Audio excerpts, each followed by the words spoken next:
Hey everybody, it's Alex here at Top Guns in Terre Haute, Indiana, and we are getting back to the basics with Eric here from the Legacy Training Group. Eric, last week we talked about grip, we talked about where to place your finger, and overall how to make your grip better. So this week, what are we going to do on Back to the Basics? We're going to talk about staging your trigger, folks. There's a lot of travel in a handgun trigger. We're going to talk about taking up that slack or staging your trigger, as we call it here. It's going to make you a better shooter. All right, guys, let's get back to the basics.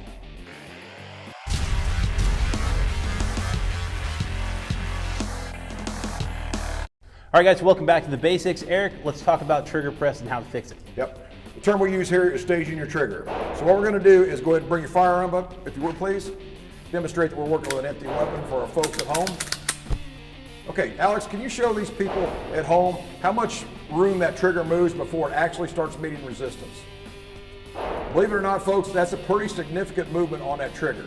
And what we're going to do is we're going to take this trigger back to where Alex will start meeting resistance. We call it staging or taking your trigger to the wall, okay? Then he'll slowly break the shot once his trigger's been staged properly. Exactly. All right, so guys, I noticed that a lot of people, that's kind of why they get left or right. It is. Because when they're shooting, they're trying to take all that slack out and press the trigger at the same time. So something that everyone needs to kind of be mindful of is to take up that slack, gently press, and you're ready to go. Now, don't try to do that motion all at once. It's something that you need to have your muscle memory for when you have to take that shot under stress. So get in there and you're just going to fire. It's going to be one of those natural things, but you have to know how your firearm's going to react once you do that. Alex, if I could demonstrate that real quick, absolutely. something I'd like to show them. Folks, what I'm going to show you here is I'm going to go through a full trigger press. Now, what I'd like for you to do is focus on my front sight and notice how much it moves when I press the trigger without staging it, okay? See that movement on it? That was pretty significant. Now I'm going to stage my trigger and watch for the front sight movement. Almost nothing. That's the difference between a shot on target and a missed shot, folks. All right, Eric, so we went ahead and switched guns. So my gun actually is rounded. It's one of the SX Big Dots. Your front sight. Right, my front sight. So the front sight on yours is flat. It's a suppressor sight. It's a little bit taller also. So there's a drill that we do here. Tell us a little bit about that and how we can correct it and how people can go to their local range and do it. Yeah, this drill, folks, is going to require you to have a shooting buddy. So what I'm going to have Alex do is go ahead. We have verified this firearm is clear. We're going to do it again for the folks at home. Now, what I'm going to do is Alex, a shooting buddy, he's going to steady his gun, and I'm going to balance this brass casing on his front sight.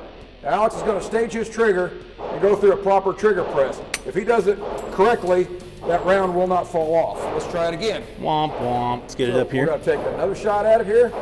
It's a common thing for the brass to fall off, especially early on when you start doing this. It's a difficult thing to accomplish. Okay. Nice. The sight did not move enough for this piece of brass to fall off. That lets you know you're going through a proper trigger press and you're not manipulating the gun where you're knocking your sights off target. So that sounds like a great drill to be able to do at your local range, and it's going to help me out a lot. And before I even take a couple shots on the range, I might go ahead and do that drill. So go ahead and put an empty piece of brass. I've seen it done with a change, like a quarter or a dime. Works very well. A dime, put it up there, and if it falls off, you're doing it incorrectly. And that's because you're not taking enough slack out of your trigger to be able to get a nice comfortable press on it, guys. This is a great drill to be able to take home with you and practice here, even at home on a dry fire drill. Absolutely. We highly recommend y'all at home going through dry fire practice. However, if you are going to dry fire at home, ensure that that gun is 100% clear, no ammunition in the room before you go through any dry fire practice. Good safety protocol to get into.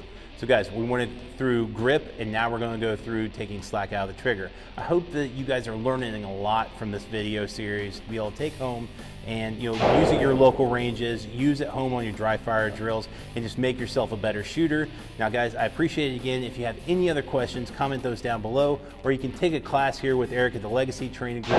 You can look at all those classes at topguns.us under courses.